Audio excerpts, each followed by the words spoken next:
Welcome to The Explainer. Today, we're diving into Ryan Holiday's incredible book, Ego is the Enemy. And we're going to talk about the one thing that might be holding you back more than, well, anything else. So the book kicks off with a really tough question. Think about it for a second. Whether you're just starting out, you're at the top of your game, or maybe you're even trying to bounce back from a failure, what's the one thing, the single biggest obstacle that's standing in your way? And the answer, it's surprisingly simple. See, the enemy isn't some person out there. It's not some external force you can blame. Nope. Your worst enemy? Well, it already lives inside of you. It's your own ego. Okay, so if ego is the enemy, what are we actually talking about here? Before we can really get into its dangers, we've got to be clear on what Ryan Holiday means by ego. And right off the bat, this isn't the whole Freudian, id, ego, superego thing from psychology class. No, Holiday's definition is way more practical. He calls it an unhealthy belief in our own importance. It's basically arrogance, right? It's that little voice in your head that whispers, you're better than everyone else, or you deserve this, and that your way of seeing things is the only way. And this kind of thinking, it completely messes with your perception of reality. I love this quote from the artist Marina Abramovich. She says, if you start believing in your greatness, it is the death of your creativity. Just think about that. Your ego literally kills your ability to spot your own flaws, to learn from other people, and to, actually create something new and amazing. Yeah, and you can see just how much damage it does right here. See, ego isn't just about having a big head. It actively gets in your way. It stops you from really mastering a skill, it messes up how you work with others, and it totally blinds you to the insights you need to get better. It's an enemy that's always there. Whether you're just starting out, you're on top of the world, or you're trying to pick up the pieces after a fall. All right, so let's break this down. Where's the first place ego sets a trap for us? It's right at the beginning, in what Holiday calls the aspiration phase. This is when we're young, hungry, full of ambition, ready to take on the world.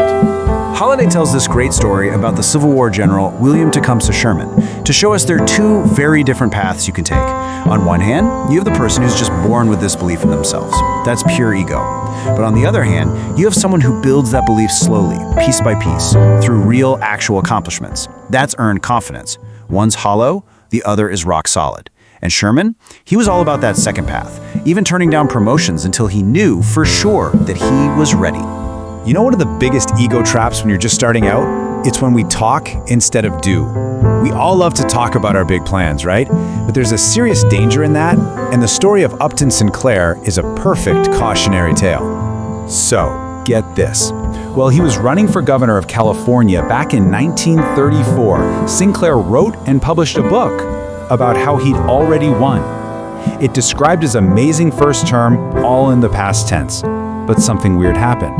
Because he'd already felt that victory, because his ego got that satisfaction, his motivation to do the actual hard work of campaigning just fizzled out. And the result? He got absolutely crushed in the election. The philosopher Kierkegaard totally nailed this idea. He said that just talking about what you're gonna do can trick your brain into feeling like you've already done it. It gives your ego that little hit of validation it's looking for, but it sucks away the energy you need for the real work. So what's the lesson here? It's simple, really. Keep your big plans under your hat. Silence is strength. And all of this leads to a really fundamental choice. A choice that pretty much every ambitious person has to face at some point. It was summed up perfectly by this legendary military strategist named John Boyd. So Boyd would pull his protégés aside and tell them, look, you're gonna come to a fork in the road. On one side, you have the path of to be somebody. This is where you make compromises, you get the promotions, you chase the fancy titles, you become a member of the club. But then there's the other path, to do something. Here, you just focus on the work. You might not get the same promotions or the fancy assignments, but you stay true to yourself and your work might actually make a difference. And then he'd just leave them with that question, to be or to do. It forced them to really look inside and figure out what was driving them. Is it appearance and status? All the stuff the ego loves? Or is it a real sense of purpose? Is it about the impact of the work itself? It's a powerful question, and it's one we all have to answer for ourselves. So, okay, if ego is the enemy, what's the fix? What's the antidote? Well, Holiday argues it's something that sounds simple but is incredibly powerful, and that is always be a student.